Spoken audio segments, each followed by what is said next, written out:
오늘 주시는 말씀 마가복음 11장입니다. 마가복음 11장 12절로 14절의 말씀입니다.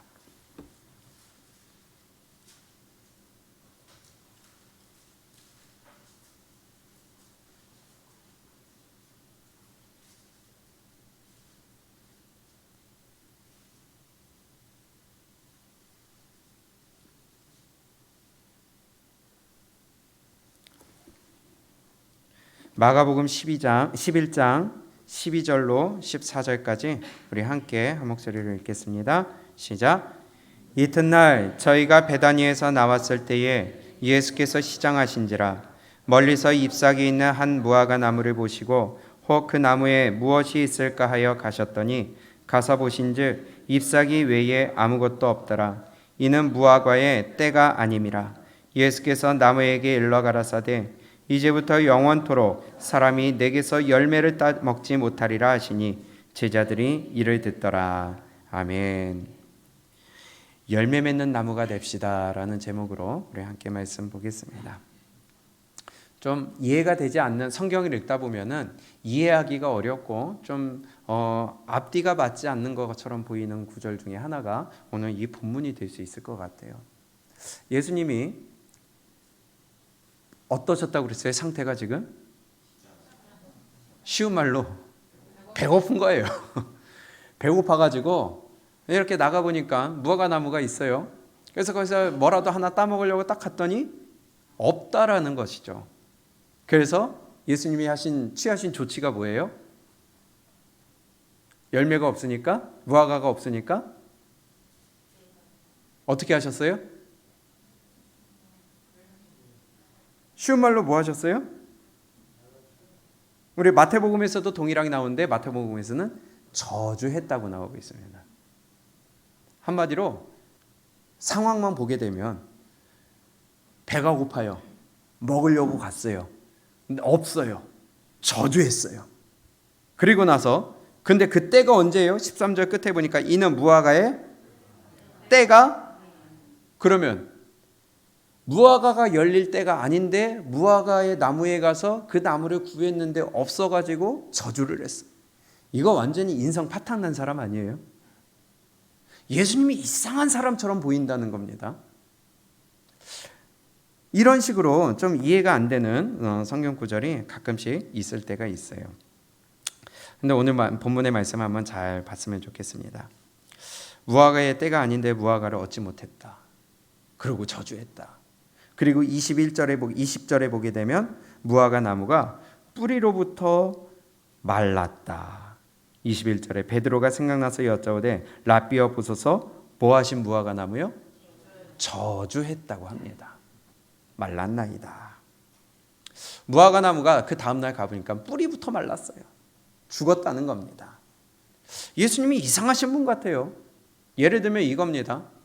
이제 갓난아이가 태어났어요. 너 왜 못 뛰어? 하고 막 때려. 이건 이 사람이 이상한 거 아니에요? 말하지도 못하는 애한테 너 왜 말을 못 알아들어? 하고서 혼내는 거랑 똑같아요. 별을 뵐 때가 이제 되었습니다. 이제 9월이 지나가고 10월이 되면서 이제 추수할 때가 가까워 오고 있어요. 벌써 저쪽 철원 쪽은 벌써 다 뵀다고 하더라고요. 그런데 5월달, 6월달에 가서 왜 벼가 안 났냐고 그러면서 막 뽑아내고 너는 쓸모없다고 하면서 뽑아내는 거랑 똑같은 거예요. 뽑아내는 사람이 이상한 거예요? 아니면은 그게 안 난 게 이상한 거예요? 그렇죠. 근데 예수님이 배가 고파요? 가서 먹으려고 그랬더니 이미 때가 아닌데도 열릴 때가 아닌데 거기에서 없다고 저주를 해서 나무가 말라버렸다. 이상한 일을 하는 거예요. 근데 다시 한번 잘 보면은 그것이 아니라는 것을 우리는 알고 있습니다. 예수님이 이상한 사람이 아니잖아요. 정신 나간 사람이 아니고요. 뭔가 이상한 기준을 갖다 대는 분도 아니고요. 그분은 사랑의 하나님이시고요. 창조주시고요. 그분은 우리를 구원하시기 위해 이 땅에 오신 분이시고요. 그러면 오늘 이 사건에도 예수님이 단지 저주하기 위한 것이 아니라 못 먹어서 화가 나서 저주하신 것이 아니라 뭔가 우리에게 주시고자 하는 메시지가 있기 때문에 하신 행동이 아니겠어요? 무화과의 때가 아니다라는 이 말은 우리가 이 이스라엘 백성들의 그 삶을 좀 우리가 봐야 될 필요가 있는데, 일단 한번 보세요. 때가 어느 때냐? 12절을 시작할 때에 언제라고 돼 있어요? 예. 근데 언제예요? 그때가? 시작을 뭘로 해요? 이튿날. 그러면 그 전날은 무슨 일이 있었을까요? 11장 1절부터 시작되는 사건입니다. 그러면 무슨 사건이 있었느냐? 예수님이 예루살렘 성을 입성하신 사건이에요. 그러면서 나귀를 갖고 오라고 그랬고, 그 나귀를 타고 예루살렘에 들어가실 때에 백성들이 옷을 벗고 깔고 호산나 외치던 사건. 그러면 예수님이 예루살렘에 들어가셨다는 것은 예수님이 이제 죽을 날이 가까웠다는 거죠. 예수님이 죽기 전날 밤 떡을 떼셨죠. 무엇을 기념하시면서? 유월절을 지내시면서. 그럼 유월절 때가 가까웠을 때라는 겁니다. 유월절은 지금으로 보면 4월에 가까워요. 그럼 4월에 가까울 때인데 이스라엘 백성들은 무화과 나무를 1년에 2회 정도 이렇게 수확을 한다고 합니다. 보통 한 4월에서 5월 사이에 한번 하고, 그 다음에 7월에서 8월 사이에 하는데, 이 4월에서 5월 사이에 하는 이 열매와 7월에서 8월 사이에 맺히는 열매의 이 상태가 달라요. 4월에 첫 번째 수확하는 이 열매는 맛이 없고 상품성이 없다고 그래요. 그래서 사람들이 그냥 지나가다가 먹을 게 없는 시대니까 그냥 그걸 먹게 놔둔다고 합니다. 그러나 나중에 익은 열매는 그것을 아주 맛있게 먹을 수 있는 익은 열매라고 그래요. 그러면 지금 이튿날 했을 때는 지금 유월절이 가까웠을 때라는 거예요. 그 열매가 좋은 열매예요? 나쁜 열매예요? 나쁜 열매가 맺힐 때라는 거예요. 근데 그러면 이는 무화과의 때가 아니다라는 것은 아주 좋은 열매 맺힐 때가 아니라는 것이죠. 그리고 또 13절에 보게 되면 멀리서 잎사귀 있는 한 무화과 나무를 보시고, 잎사귀가 있다고 그랬어요. 풍성해요. 그런데 열매가 없어요. 무화과 나무는 잎사귀가 있다는 것은 열매가 있는 나무라는 의미입니다. 그런데 열매가 당연히 있어야 될 나무에 갔는데 열매가 없더라는 거예요. 이해가 되세요? 무화과의 때가 아니라는 것은 아주 상품에 아주 잘 익은 무화과가 열릴 때가 아니라는 것이지, 아예 열릴 때가 아니라는, 시기적으로 아니라는 것이 아니라 이때는 이미 열매가 있긴 있어야 되는 때라는 겁니다. 이해가 되시죠? 그래서 예수님이 나오셨는데 분명히 잎사귀가 있는 걸 보고 그 나무에 열매가 있겠구나 하고 갔는데 없다는 거예요. 그래서 저주하셨다는 것입니다. 무엇을 우리에게 말씀하고 싶으실까요? 예수님이 이 나무를 저주하신 이유가 뭐예요? 열매가 없기 때문에. 결론부터 오늘 말씀을 드리자면 열매 맺지 못하는 나무나 하나님이 저주하시겠다는 겁니다. 저와 여러분들도 마찬가지로 열매를 맺을 수 있는 믿음이 나무가 되라는 것입니다. 우리 모두 다 열매를 맺을 수 있기를 바랍니다. 예수님이 원하시는 나무 열매를 맺을 수가 있어야 돼요. 성경은 우리에게 하시는 말씀이 열매 맺지 못하는 나무는 찌꺼불에 던지운다 그랬어요. 무화과 나무는 무화과가 열려야 돼요. 사과나무는 사과가 열려야 돼요. 마찬가지로 배나무는 배가 열려야 되는데 사과나무에 사과가 열리지 않았다고 그래서 배나무라고 하지 않습니다. 열리지 않았더라도 무화과 나무예요. 아니 사과나무예요. 우리가 열매 맺지 못했다는 것은 무엇일까요? 오늘 거기에 대해서 한번 좀 나눠봤으면 좋겠습니다. 겉모습은 사과나무일지라도 사과나무에 사과가 열리지 않으면 사과나무로서의 가치가 없어지는 거예요. 그렇죠? 겉모습은 나무예요. 사과나무예요.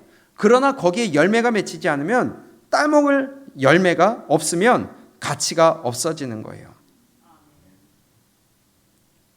우리의 모습을 본다면 교회는 오래 다녔는데, 신앙생활은 오래 했는데, 하나님을 믿는다고는 오랫동안 다녔는데 열매가 없더라는 것이죠. 그런 나무는, 그런 믿음의 사람은, 아니 그런 믿는다고 하는 사람은 하나님이 어떻게 하시겠다는 거예요? 여기 말대로, 본문 말씀대로 저주하시겠다는 겁니다. 참 두려운 말씀이에요. 겉모습 가지고 우리가 판단할 것이 아니라는 것입니다. 교회 열심히 다닌다, 성경 열심히 읽는다, 기도 열심히 한다, 저 사람이 안 빠지고 예배 나온다, 그게 중요한 게 아니에요. 그게 필요가 없다는 게 아니라 그것은 겉모습일 뿐이고 열매가 있는 삶이 되어야 된다는 것이에요. 신앙의 열매가 없으면 신앙인의 가치가 없다는 것을 얘기하는 것입니다. 우리 신앙생활을 왜 할까요? 위로받기 위해서 교회에 나옵니까? 내가 뭔가 얻기 위해서 교회 나오는 거 아니잖아요. 내가 뭔가 만족하기 위해 나오는 거 아니잖아요. 내 요구 조건이 들어지기 위해서 기도하는 거 아니잖아요. 뭔가 위로받기에 나오는 것도 아닙니다. 가장 우선되고, 우리가 교회에 나오는 가장 우선되고 중요한 목적, 그것을 내버리고 그것을 소홀히 하고 내가 원하는 그것을 위하여 하는 것은 결국은 헛짓거리가 될 수 있다는 거예요. 우리가 교회에 나오는 가장 큰 목적은 천국 가기 위함입니다. 우리가 신앙생활하는 가장 큰 목적은 천국이 되어야 된다는 것이에요. 옳은 방향을 가야 되는데 그 길을 가는 옳은 방향에 우선순위를 제껴두고 두 번째 다른 방향을 가게 된다면 그것은 신앙생활의 올바른 방향이 될 수 없다는 것입니다. 신앙생활할 때 우리의 주인이 누구세요? 주님이 되어야 돼요. 하나님이 되셔야 돼요. 그러면 하나님, 주인 되신 하나님이 원하는 열매를 맺을 줄 알아야 돼요. 내가 원하는 열매가 아니라 주인이 원하는 것을 할 줄 알아야 돼요. 그걸 내놔야 되는 겁니다. 예를 들면 주방이라고 친다면 메인 셰프가 예수님이에요. 그러면 메인 셰프가 원하는 요리를 만들기 위해서 주변에서 갖고 오라고 하면 갖고 와야 돼요. 된장찌개 끓이려고 하는 메인 셰프의 의도가 있다면 그 재료를 갖고 와야 돼요. 된장을 갖고 와야 되고, 감자를 갖고 와야 되고, 두부를 갖고 오고, 호박을 갖고 오고, 옆에서 그걸 갖고 와야 되는데 된장찌개 끓인다고 얘기를 해줬는데 자꾸만 옆에서 토마토를 갖고 와요. 그리고 올리브유를 갖고 와요. 그리고 또 베이컨을 갖고 와요. 뭘 만들려고 그러는 거예요? 스파게티 만들, 지가 먹고 싶은 거 갖고 오는 거예요.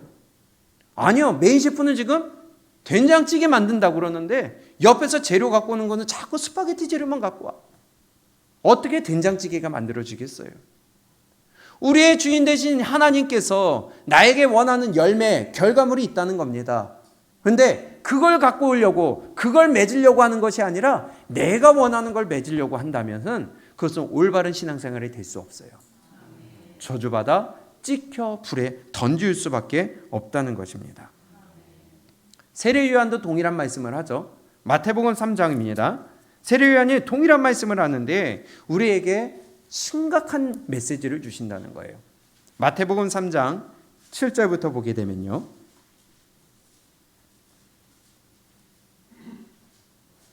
시작. 요한이 많은 바리새인과 사두개인이 세례 베푸는 데 오는 것을 보고 이르되 독사의 자식들아, 누가 너희를 가르쳐 임박한 진노를 피하라 하더냐. 그러므로 회개에 합당한 열매를 맺고, 어떤 열매를 맺으라고요? 합당한 열매를 맺으라는 거예요. 근데 거기에 합당치 못한 열매들을 자꾸 맺으니까 문제가 된다는 겁니다. 9절 시작.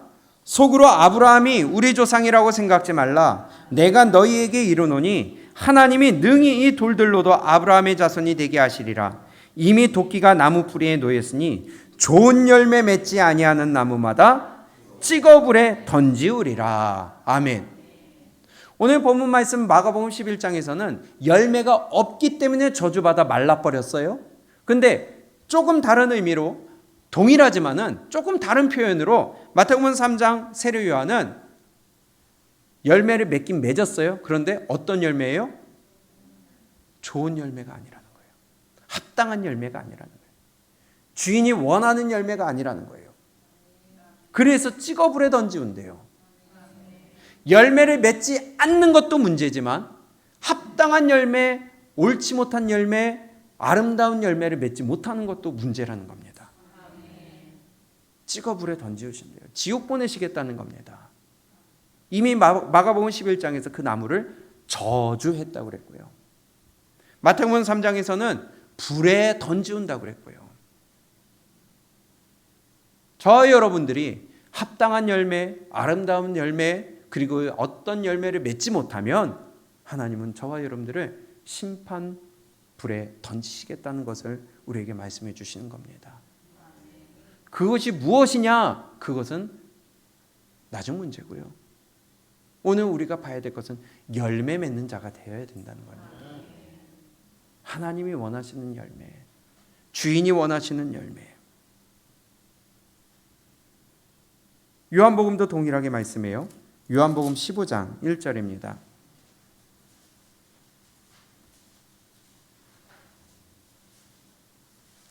요한복음 15장 1절과 2절 우리 함께 읽습니다. 시작.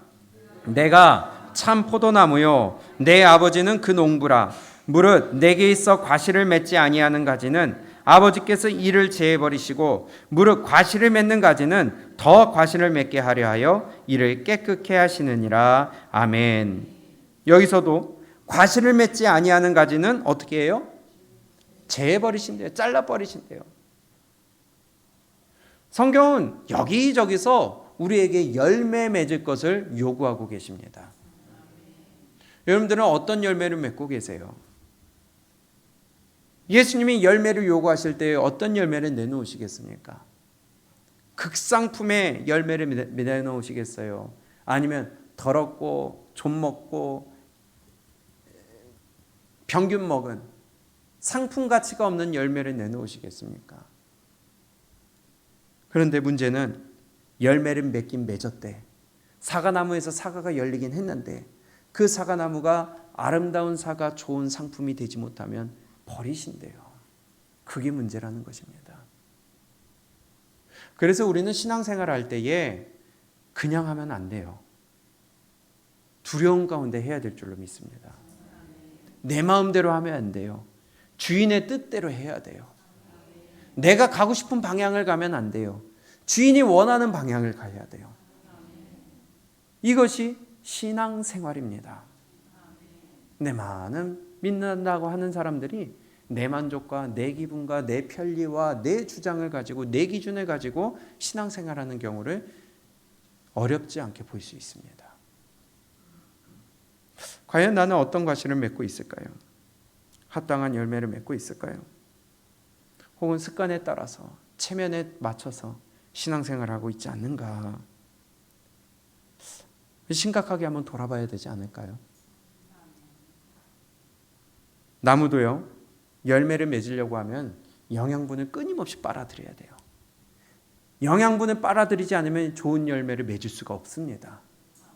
그것만 해요? 끊임없이 그 수분을 공급해 줘야 돼요. 그래서 나뭇잎으로 계속 보내주고요. 뿌리는 수분을 빨아들여야 되고요. 그리고 줄기를 통하여 나뭇잎으로 보내줄 줄 알아야 되고, 나뭇잎은 또 무슨 역할을 해요? 계속 이산화탄소를 빨아들이고, 그렇죠? 광합성을 해야 되겠고요. 그래야 건강한 나무가 될 수 있고 아름다운 열매를 맺을 수가 있어요. 우리의 영혼도 마찬가지 아닐까요? 우리의 육도 마찬가지 아닐까요? 건강한 몸이 되기 위해서는 영양분을 섭취해야 돼요. 움직여줘야 돼요. 운동도 해줘야 돼요. 적당한 햇볕도 쐬줄 줄 알아야 돼요. 음식도 골라 먹을 줄 알아야 돼요. 이건 내가 하는 겁니다. 그래야 세포도 끊임없이 재생이 되고, 다친 것이 있다면 그것도 다시 재생이 되고, 그것이 건강하다고 하는 것이에요. 근데 우리의 영혼은 어떨까요? 하나님의 말씀이 생명의 양식이라고 하는데, 영의 양식이 말씀이라고 하는데, 거기에 영양분을 끊임없이 공급을 해주는지, 그 섭취한 영양분 가지고 온 몸에 보내도록 내가 그 섭취한 영양분을 그대로 살아가는지, 하나님의 말씀대로. 이것을 해야 건강한 영혼이 될 수 있지 않겠어요? 그래야 건강하고 아름다운 열매를 맺을 수 있지 않겠어요? 내 편한 대로 하면 건강해질 수가 없습니다. 내 영혼의 신진대사는 원활하세요. 끊임없이 공급을 하고 있습니까? 말씀은 많이 들었어요. 많이 쌓아놨어요. 근데 이것을 사용하지 않으니까 영양의 불균형이 와요. 머리로만 가득 알고 있어가지고 판단은 잘해. 그런데 내 삶에서는 나타나질 않아요. 말로써 이게 하나님의 말씀이야. 말은 잘해. 근데 삶으로는 안 나타나. 그렇게 된다면 하나님 앞에 저주받고 끊어지는 나무가 된다는 것입니다. 말씀을 들었으면 그 말씀대로 살고 내 삶의 우선순위가 바뀌어서 그 주인이 원하시는 방향대로 우리의 구원자 되신 예수 그리스도의 목적대로 우리가 살아가야 되겠는데, 우리의 우선순위가 도대체 바뀌지 않는 우리의 삶, 열매가 제대로 맺히지 않는 삶, 순종이 나타나지 않는 삶, 나를 바꾸지 않는 삶, 내 생각을 도대체 바꾸지 아니하고 내 생각과 사상을 도저히 바꾸지 않으면서 나는 믿는다고 하고 착각하고 있는 것이 더러운 열매를 맺는 거 아니겠어요? 구원받았다 하는 것이 무엇일까요? 언젠가 한번 말씀드린 것처럼 구원받았다는 것은 통치권이 옮겨갔다는 겁니다. 주인이 바뀌었다는 것입니다. 이전에는 내가 내 삶의 주인이고, 이전에는 내가 내 삶의 통치권자가 되어서 내가 다스리고 내가 안내하고 내가 판단하고 내가 마음대로 하였는데, 구원받은 후로는 통치권이 하나님에게로 옮겨가는 거예요. 내 삶의 제어권이 주님에게로 옮겨가는 거예요. 그래서 나는 이쪽으로 가고 싶지만 하나님이 하지 말라고 하니까, 통치권이 하나님께 있으니까 그대로 나는 다른 길을 걸어가는 겁니다. 이게 구원받은 자입니다.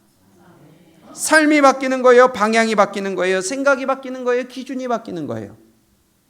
그런데 통치권이 옮겨갔다고 하면서 여전히 주인은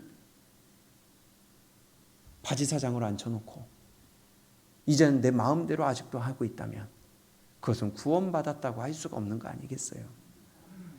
그러니 어떻게 아름다운 열매를 맺을 수가 있겠어요? 내 삶의 주인이 바뀌었다고 하면서 여전히 내가 주인 노릇을 한다면 불법입니다. 맞아요? 불법이에요. 그래서 마태복음 7장에서 불법을 행한 자들아, 내가 너를 도무지 알지 못하노니 너는 내게서 떠나가라. 주인 자리에 내가 있으면 그것은 불법입니다. 그럼 도대체 우리가 합당한 열매, 아름다운 열매, 주인이 원하시는 열매를 맺기 위해서는 우리는 어떻게 해야 될까요? 첫 번째로 우리가 오늘 본문을 다시 한번 봤으면 좋겠습니다. 마가복음 11장 12절을 보게 되면, 이튿날 저희가 베다니에서 나왔을 때에 예수께서 시장하신지라 멀리서 잎사귀에 있는 한 무화과 나무를 보시고 혹 그 나무에 무엇이 있을까 하여 가셨더니 가서 보신즉 잎사귀 외에 아무것도 없더라. 이는 무화과의 때가 아님이라. 예수께서 나무에게 일러 가라사대 이제부터 영원토록 사람이 내게서 열매를 따먹지 못하리라 하시니 제자들이 이를 듣더라. 이 말씀하신 후에 잠깐 중간에 다른 말씀이 들어가고 20절에 이렇게 됩니다. 시작. 저희가 아침에 지나갈 때에 무화과 나무가 뿌리로부터 마른 것을 보고 베드로가 생각이 나서 여짜오되 라삐어 보소서, 저주하신 무화과 나무가 말랐나이다. 여기에 보면 그냥 이렇게 상황만 설명한 것 같은데, 마태복음 21장에 똑같은 사건을 얘기할 때 베드로가 질문하는 겁니다. 주여, 왜 저 나무가 말랐습니까? 어제 주님께서 저 나무를 저주하셨는데 오늘 아침에 보니까 뿌리로부터 말라서 하루 만에 말라 죽었네요. 왜, 어떻게 이런 일이 일어난 거죠? 하고 질문했다는 거예요. 그 질문에 대한 답이 22절입니다. 시작. 예수께서 대답하여 저희에게 이르시되 하나님을 하나님을 믿으라. 너희도 하나님을 믿지 아니하면 이 나무와 같이 말라버릴 것이다. 저주받을 것이다. 찍혀 불에 던질 것이다. 어떻게 하라고요? 하나님을 믿으라. 이게 첫 번째 답이에요. 아니 이미 믿고 있는데요. 그런데 믿음의 행동이 나타나야죠. 믿었으면 믿음의 삶이 나타나야죠. 예수님의 무화과 나무가 마른 것을 통하여 제자들에게 주시는 말씀 첫 번째, 하나님을 믿으라는 거예요. 저와 여러분들에게 주시는 말씀, 하나님을 믿으라는 것입니다. 많은 사람들이 예수님을 믿는다고 하나님을 믿는다고 교회 나오지만 하나님이 주인이 아니라 내가 주인이에요. 계속해서 반복되는 말씀이지만 하나님의 자리에 내가 있고 하나님의 자리에 돈이 있고 하나님의 자리에 자식이 있고 하나님의 자리에 세상이 있고 하나님의 자리에 사람이 말이 있어서 하나님의 말씀 주인의 말에 따라가는 게 아니라 세상의 말 세상의 가치관에 따라가고 자식의 말에 따라가고 내 생각과 내 기준을 따라가는 이 어리석은 저주받은 인생들이 너무나도 많이 교회 안에 있다는 것입니다. 너희는 하나님을 믿으라. 이 말씀을 마태복음 21장에서는 이렇게 말씀합니다. 마태복음 21장 18절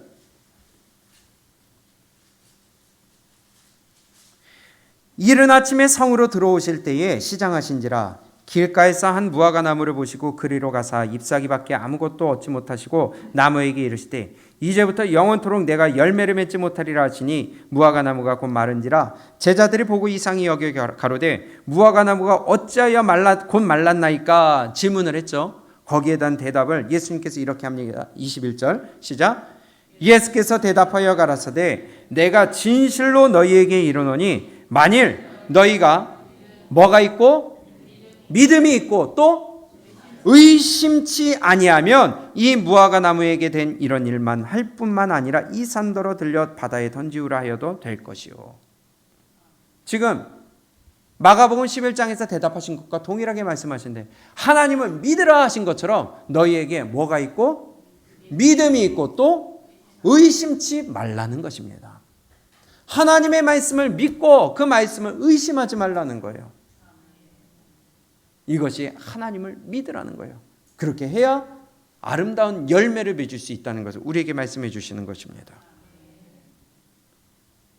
끊임없이 우리 듣는 말씀이잖아요. 하나님의 말씀을 믿어야 돼요. 하나님을 올바로 믿어야 돼요. 그 말씀대로 살아야 돼요. 순종할 줄 알아야 돼요.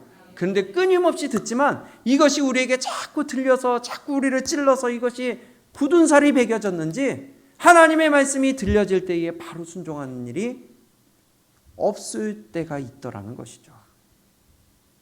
이제는 그 말씀이 찔림이 되지 않을 때가 있더라는 것이죠. 도리어 그것이 귀찮은 것이 될 때가 있더라는 것이죠. 너희는 하나님을 믿으라. 믿는다면 순종하지 않을까요?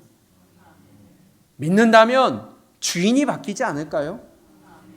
믿는다면 우선순위가 바뀌지 않을까요?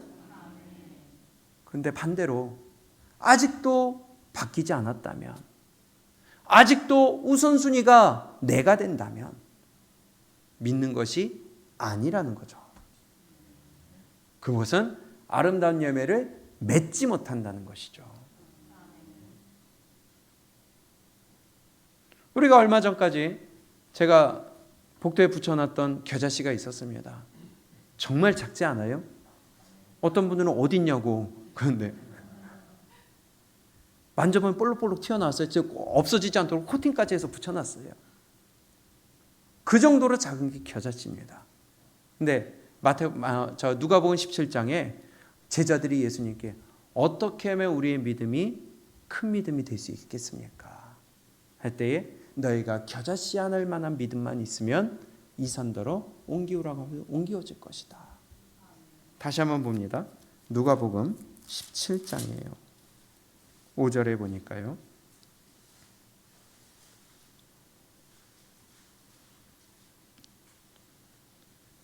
5절과 6절 함께 읽습니다. 시작. 사도들이 주께 여짜오되 우리에게 믿음을 더하소서 하니 주께서 가라사대 너희에게 겨자씨 하나일 만한 믿음이 있었다면 이 뽕나무더러 뿌리가 뽑혀 바다에 신기우라 하였을 것이요 그것이 너희에게 순종하였으리라. 아멘. 너희에게 겨자씨 하나일 만한 믿음, 우리가 직접 눈으로 확인했던 저 조그만 볼펜으로 점 하나 딱 찍을 것 같은 그 조그만 겨자씨 하나일 만한 믿음만 있어도 이런 기적이 일어난대요. 이게 하나님 믿는 겁니다. 어떤 하나님의 작은 말씀인 것 같은, 별거 아닌 것 같은 하나님의 말씀일지라도 우리는 그거를 믿고 순종하는 자가 되어야 돼요. 그걸 우선순위에 두는 자가 되어야 돼요. 그래서 기도하자 하면 기도하는 거에 우리 힘을 쓰는 거예요. 먼저. 그게 겨자씨 안 할 만한 믿음이에요. 근데 많은 사람들이 별거 아닌 것처럼 생각한다는 거예요. 말씀에 집중합시다. 별거 아닌 것 같아도요, 이것이 내 삶을 바꾼다는 겁니다. 내 중심을 바꾼다는 겁니다. 하나님의 역사가 거기서부터 시작되는 거예요. 그래서 아멘 하라는 거예요. 아멘 할 때에 내 영혼의 역사가 일어나요. 아멘 할 때에 내 심령이 바뀌어요. 그런데 별거 아닌 것처럼 여기니까 내 생각대로, 내 편리대로, 내 기준대로 그냥 듣고 앉아 있어요. 머리는 커져요. 그런데 가분수가 되어서 기우뚱기우뚱해서 결국은 넘어지고 자빠지고 실족하는 일이 생긴다는 겁니다. 그런데요, 이 겨자씨 안 할 만한 믿음을 또 다른 표현으로 이렇게 얘기합니다. 그 뒤에 겨자씨 안 할 만한 믿음을 얘기하시면서 8절에 이어서 이런 말씀을 해요. 시작. 도리어 저더러 내 먹을 것을 예비하고 띠를 띠고 나의 먹고 마시는 동안에 수종 들고 너는 그 후에 먹고 마시라 하지 않겠느냐? 명한 대로 하였다고 종에게 살아야겠느냐? 이와 같이 너희도 명령받은 것을 다 행한 후에 이르기를 우리는 무익한 종이라 우리의 하여야 할 일을 한 것뿐이라 할지니라. 아멘. 다른 말씀 같아도 똑같은 겁니다. 겨자씨 안 할 만한 믿음, 그러나 여기에서 말씀하시는 무익한 종의 믿음, 똑같은 거라는 거예요. 아무리 작은 주인의 명령일지라도 그것을 하고, 뿐만이 아니라 나에게 쉴 틈을 주지 않고 계속하여 일거리를 주시더라도 나는 종으로서 나의 하여야 할 일을 한 것뿐이니라 하는 순종하는 마음으로 하는 그 믿음, 그것이 겨자씨 안 할 만한 믿음이라는 거예요. 이것이 믿음을 더할 수 있는 방법이라는 거예요. 겨자씨 안 할 만한 믿음, 무익한 종의 믿음. 그런데 우리는 하나님이 우리에게 말씀을 주실 때마다 뭘 자꾸 그렇게 주냐고, 뭐 이것까지 해야 되느냐고, 뭘 자꾸 모이느냐고, 왜 그렇게 나를 귀찮게 하느냐고 한다면 믿음이 성장할 수 없다는 것이죠. 지금 5절에 제자들이 물어보잖아요. 사도들이 주께 여짜오되 우리에게 믿음을 더하소서 하니, 어떻게 하면 우리의 믿음이 더할 수 있겠습니까? 어떻게 하면 우리의 믿음이 자랄 수 있겠습니까? 어떻게 하면 우리의 믿음이 성숙할 수 있겠습니까? 어떻게 하면 장성한 자의 믿음이 이룰 수 있겠습니까? 겨자씨 안 할 만한 믿음 가져라. 무익한 종의 자살을 가져라.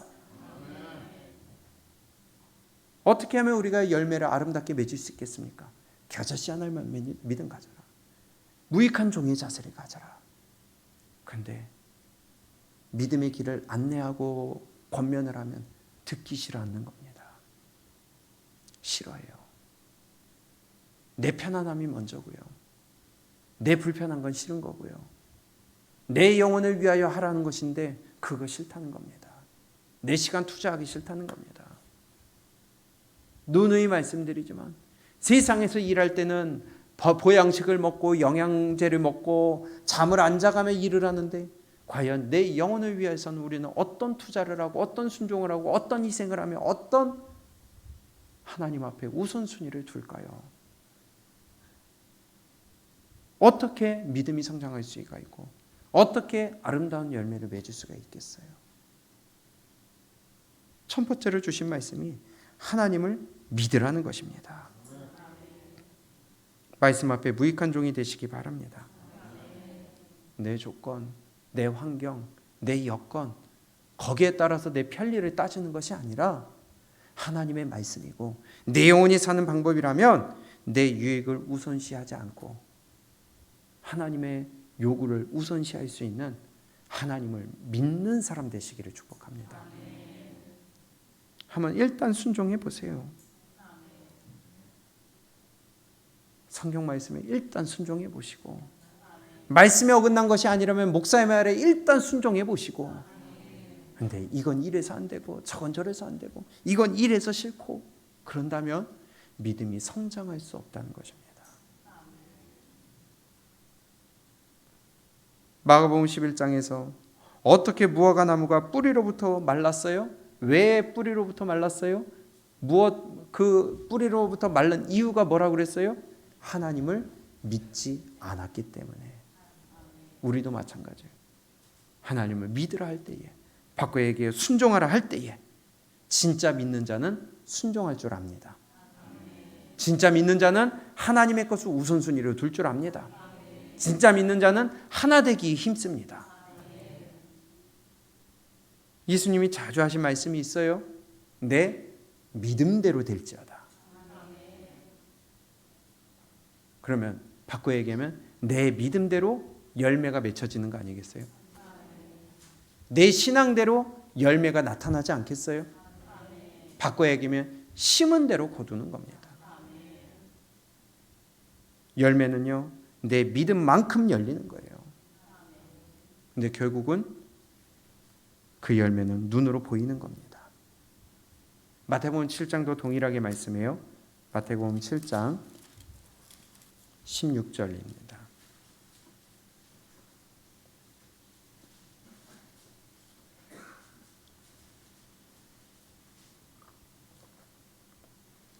시작. 그의 열매로 그들을 알지니 가시나무에서 포도를 또는 엉겅퀴에서 무화과를 따겠느냐. 이와 같이 좋은 나무마다 아름다운 열매를 맺고 못된 나무가 나쁜 열매를 맺나니 좋은 나무가 나쁜 열매를 맺을 수 없고 못된 나무가 아름다운 열매를 맺을 수 없느니라. 아름다운 열매를 맺지 아니하는 나무마다 찍혀 불에 던지우느니라. 이러므로 그의 열매로 그들을 알리라. 아멘. 좋은 나무와 나쁜 나무, 좋은 믿음과 나쁜 믿음, 뭘로 안다고요? 열매를 보아 안다는 거예요. 그래서 예수님이 하신 말씀, 열매 맺지 아니하는 것은 찍혀 불에 던지운다. 예수님이 무화과 나무를 저주하신 이유, 열매가 없기 때문에. 합당한 열매를 맺지 아니하는 가지는 도끼로 찍어 불에 던지우느니라.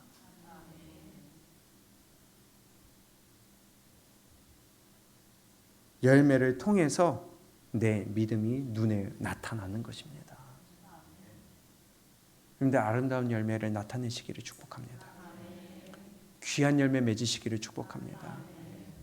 그렇지 않으면요, 하나님 앞에 버림받는 거예요.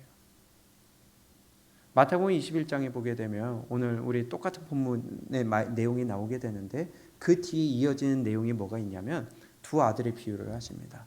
야, 두 아들이 있는데 첫째에게 밭에 나가서 일하라고 그랬다. 그런데 얘 해놓고서는 안 갔다. 둘째에게 얘기했다. 그런데 둘째는 아니요 했다가 나중에 깨닫고 나가서 일했다. 네가 보기에는 누가 아비의 마음에 합한 아들이 되겠느냐 물어보셨습니다. 그때 답은 나와 있죠. 첫째예요, 둘째예요? 둘째예요. 들은 것은 똑같아요.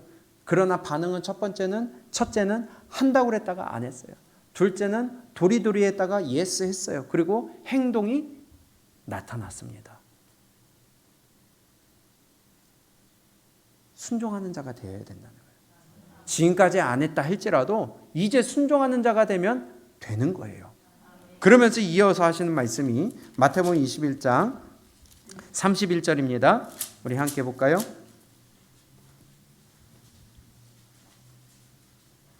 시작.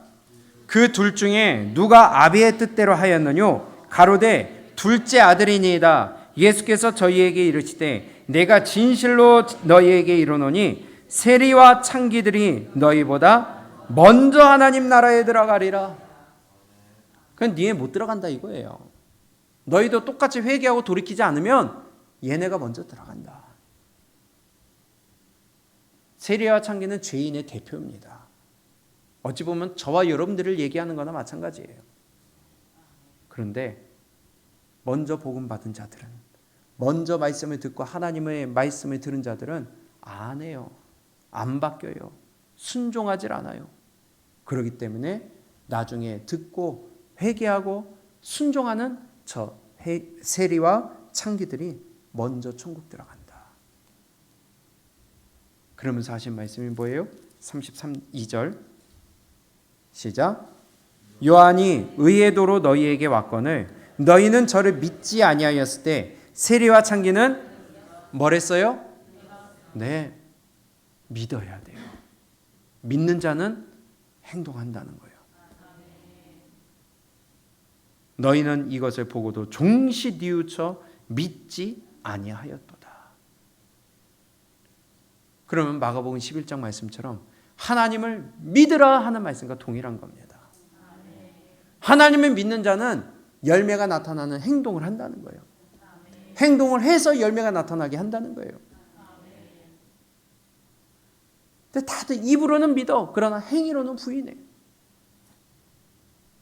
성경에 끊임없이 우리에게 주시는 말씀이잖아요. 보고도 종시 뉘우쳐 믿지 아니하였도다. 늘 말씀을 듣는데도 불구하고 종시 회개하지 않고 순종하지 아니하였더라. 끊임없이 들으면서 듣기만 하고 행하지 아니하였더라. 좋은 열매 맺을 수 있기를 바랍니다. 열매를 맺을 수 있는 첫 번째 방법, 하나님을 믿으라는 거예요. 믿는 자는 행동이 바뀝니다. 생각이 바뀝니다. 우선순위가 바뀝니다. 두 번째, 오늘 다시 마가복음 11장에 보게 되면 이렇게 말씀합니다. 먼저 마가복음 1장 이후에 보게 되면 예수님이 예루살렘에 입성을 하세요. 그러고 나서 이튿날 무화과 나무의 사건이 일어나서 열매가 없어서 저주를 하세요. 그 다음에 나오는 사건이 성전을 정화하시면서 그 안에서 장사하는 사람들을 다 쫓아내십니다. 그러고서 하시는 말씀이 뭘 말씀하세요? 이 성전은 기도하는 곳이라고 말씀하세요. 그리고 또다시 그 마른 무화과 나무를 통하여서 하시는 말씀이 나오면서 23절 이후에 이렇게 말씀하세요. 내가 진실로 너희에게 이르노니 누구든지 이 산더러 들리어 바다에 던지우라 하며 그 말하는 것이 이룰 줄을 믿고 마음에 의심치 아니하면 그대로 되리라. 그러므로 내가 너희에게 말하노니 무엇이든지 뭐하면 기도하고 구하는 것은 받은 줄로 믿으라. 그리하면 너희에게 그대로 되리라. 성전을 정화하시면서도 기도에 대해서 말씀을 하시고요. 지금 하나님은 믿으라 하시면서도 다시 한번 말씀하신 것이 믿고 기도하라는 거예요. 그런데 마태복음 21장에 똑같은 사건을 말씀하시는데 이 순서가 조금 바뀌어요. 예수님 입성하신 다음에 먼저 성전을 깨끗하게 정화하시는 사건이 먼저 나와요. 그 다음에 무화과 사건이 나옵니다. 그런데 먼저 동일하게 순서는 살짝 바뀌었을지라도 메시지는 똑같아요. 성전을 정화하시면서 내 집은 기도한 만민의 기도하는 집이다. 기도를 말씀하시면서 그 다음에 또다시 이 무화과 나무의 얘기를 하시면서 기도를 말씀하십니다. 그러면 열매를 맺을 수 있는 것은 뭐라는 거예요? 기도하라는 거예요. 기도하는 자가 열매 맺을 수 있다는 거예요. 성경에서는 무화과 나무를 이스라엘 백성들로 비유해서 말씀하십니다. 그러면 지금 무화과 나무에 열매가 없다는 것은 이스라엘 백성들에게 열매가 없다는 것이죠. 그 앞에 바로 보게 되면 환호하고 예수님을 환영을 했어요. 그리고 옷을 깔고 호산나 불렀어요. 그랬던 그들에게 하시는 말씀이 야 너희들 열매가 없다. 교회 나오면 뭐예요? 하나님 그러면서 기뻐서 나오면 뭐예요? 열매가 없는데 그 예배를 하나님이 받으시겠습니까? 예배는 일주일 동안에 순종했던 삶을 가지고 그 열매를 올려드리는 게 예배 아니겠어요? 마찬가지죠. 호산나 하면서 예수님을 환영하면 뭐합니까? 열매가 없다고 예수님이 말씀하고 계시는데 우리 기도할 수 있기를 바랍니다. 오늘도 기도하기 위해 모였어요. 오늘 이 시간 기도할 때에 우리의 마음과 중심을 다해서 하나님 앞에 기도하는 시간이 되길 바라요. 그냥 이 시간 때우는 시간이 되지 않기를 바라요. 어떻게 하나님을 믿는다고 하는데 기도를 소홀히 할 수가 있겠습니까? 하나님을 전적으로 의지하는 그 믿음이 있고, 두 번째, 그 믿음을 가지고 기도할 때에 열매가 맺혀진다는 것을 오늘 우리에게 가르쳐 주시는 겁니다. 기도해야 될 제목이 너무 많잖아요. 내 영혼을 위해서도 기도해야 되겠고, 내 가정을 위해서도 기도해야 되겠고, 교회를 위해서도 기도해야 되겠고, 자녀를 위해서도 기도해야 되겠고, 부모님과 내 주변의 전도의 대상자들을 위해서도 기도를 해야 되겠고, 여러 가지 내 사업과 직장을 위해서도 기도를 해야 되겠는데, 하나님을 믿는다고 하면서 어떻게 기도를 소홀히 할 수가 있겠어요? 중요한 일이 있어요. 정말 급한 일이 있어요. 그럴수록 우리는 기도하고 하나님 앞에 매달릴 수 있기를 바랍니다. 이제 벌써 사사분기가 시작이 됩니다. 이제 2022년도 10월, 11월, 12월 3달 남았어요. 우리가 올해 시작할 때에 각오를 하고 시작을 했어요. 근데 과연 지난 9개월을 이렇게 되돌아볼 때에 과연 우리가 시작할 때 가졌던 그 믿음의 결단들이 얼마나 이루어졌을까? 우리가 다시 한번 기도하면서 주님 앞에 결단을 하고 힘을 구해야 될 것 같습니다. 하나님 앞에 기도하니까 알아서 하시겠지. 하나님이 뜻대로 인도하여 주시옵소서. 그건 무책임한 거죠. 기도는 그렇게 하더라도 우리는 또 나대로 힘을 써야 되는 것이 믿음 아니겠어요? 기도했으니까 하나님이 알아서 하실 거야. 이건 책임 떠넘기는 거고요. 그런 찬양이 있잖아요. 오늘 집을 나서기 전 네. 오늘 받을 은총 위에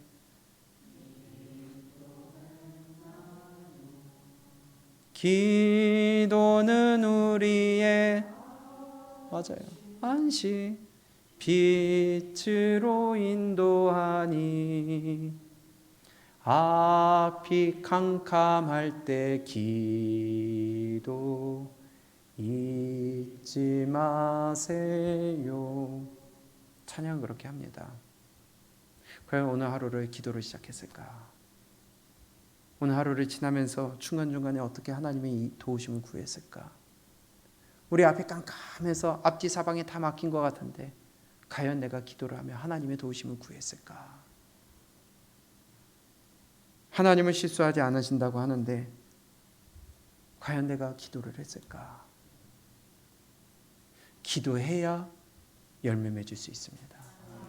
기도하지 않으면 응답받을 수가 없습니다.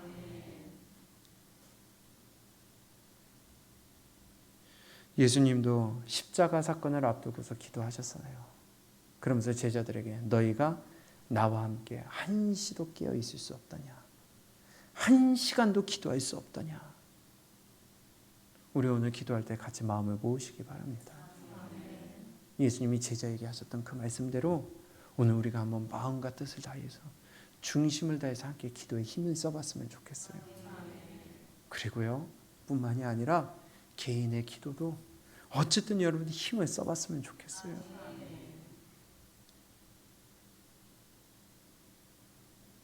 때마다 일마다 교회에 나와서 기도하시는 분들이 계십니다. 참 감사해요. 시간 가리지 않고 기도하러 오십니다. 참 감사해요. 분명히 하나님이 역사하실 줄로 믿어요. 여러분들 앞에 놓여 있는 문제, 여러분들 앞에 있는 장벽들 그거 두고 찾아와서 부르짖어 보세요. 하나님은 그냥 있으실까요? 여러분들의 믿음의 성장을 위해서 기도해 보세요. 좋은 열매 맺지 않은 나무마다 찍어불에 던지운다 그랬고요. 회개에 합당치 아니한 나무 열매에 대해서는 이미 도끼가 나무 불에 놓였다고 그랬고요. 오늘 본문 말씀처럼 무화과 나무에 이파리만 무성하고 열매가 없기 때문에 예수님이 저주하셔서 뿌리로부터 말랐다고 하였습니다. 나에게 주시는 말씀 아닐까요? 나도 열매 맺지 못하면 찍혀 불에 던지운다는 말씀 아니겠어요? 근데 참 하나님이 너무 감사해요. 기회를 주신다는 거예요. 지금 우리의 본문, 지금까지 봤던 말씀은 다 결론적으로 불태우시고 찍어버리시고 말리시고 저주하신다는 결론을 봤는데 그건 마지막 때고요. 아직 저와 여러분들 숨 쉬고 있잖아요. 회개할 기회를 주신다는 겁니다. 이게 감사한 거 아니겠어요? 성경도 우리에게 동일하게 말씀합니다. 누가복음 13장이에요. 누가복음 13장 6절부터 보게 되면 열매를 맺지 못해요. 근데 하나님이 기회 주시겠다는 거예요. 다시 한번 기회 주시겠다는 거예요. 누가복음 13장 6절부터입니다. 시작. 이에 비유로 말씀하시되 한 사람이 포도원에 무화과 나무를 심은 것이 있더니 와서 그 열매를 구하였으나 얻지 못한지라. 가원지기에게 이르되 내가 3년을 와서 이 무화과 나무에 실과를 구하되 얻지 못하니 뭐하라? 찍어버리라. 어찌 땅만 버리느냐. 우리 이러한 일이 되지 않기를 바라요. 찍어버려라. 저거 더 이상 가망 없구나. 저 버려라. 할 때에 이렇게 말을 합니다. 9절, 8절 시작. 대답하여 가로되 주인이여 금년에도 그대로 두소서. 내가 두릅하고 거름을 줄이니 이후에 만일 실과가 열면이오니와 그렇지 않으면 찍어버리소서 하였다 하시니라. 아멘. 매년마다 요구를 하세요. 열매를 요구하세요. 근데 없어요? 내년에 와서 또 하셨어요? 없어요?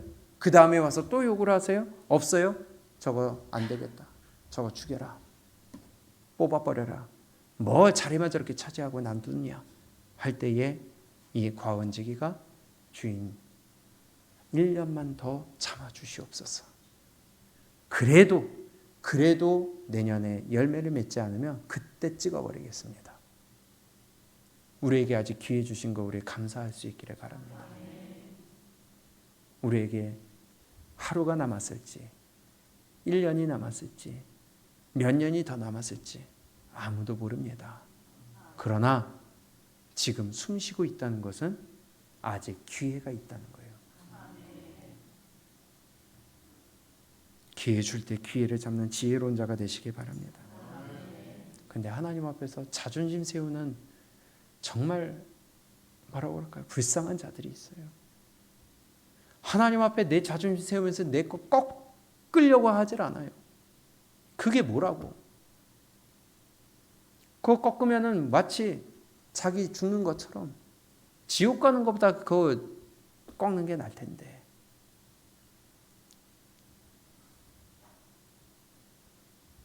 우리 열매를 보아 나무를 안다고 합니다. 무화과 나무에 잎사귀만 가득한데 열매가 없는 무화과 나무를 보고 예수님이 저주하셨어요. 뿌리로부터 말라 죽었어요. 너희가 회개에 합당한 열매를 맺지 아니하고 아름다운 열매를 맺지 아니하면 찍어 불에 던지우신다고 그랬습니다. 나는 주님 앞에서 어떤 열매를 드릴 수 있을까요? 우리 기회 주셨을 때에 우리 열매 맺기 위하여, 그리고 또 아름다운 열매 맺기 위하여 첫째로 하나님을 믿으라. 둘째로는 기도에 힘쓰라. 우리 이러한 믿음으로 나아가시기를 바랍니다. 지금 누가복음 13장 펴져 있을 텐데요. 다시 한번 기회를 주실 때에 이렇게 말씀한다는 거예요. 대답하여 8절에 대답하여 가로되 주인이여 금년에도 그대로 두소서. 내가 두릅하고 거름을 줄이니. 이 역할은 아마 목회자가 하는 것 같아요. 끊임없이 하나님 저 성도 한 번만 더 봐주세요. 조금만 더 기다려주세요. 제가 땅을 파고 거름을 계속해서 줄 테니까 하나님 조금만 더 기다려주세요. 하나님 기회 주실 때 잡으시기 바랍니다. 끊임없이 걸음을 줄 때 여러분들 성장하시기 바랍니다. 기회를 주실 때 귀하게 여기시기 바랍니다. 나중에 후회할 일 하지 마시고 지혜로운 자가 되셔서 만일 실과가 열리면 연히와 그렇지 않으면 찍어버리소서. 언젠가 제 입에서 그 얘기가 나오지 않았으면 좋겠어요. 안 되겠구나, 안 되겠구나. 포기하지 않았으면 좋겠습니다.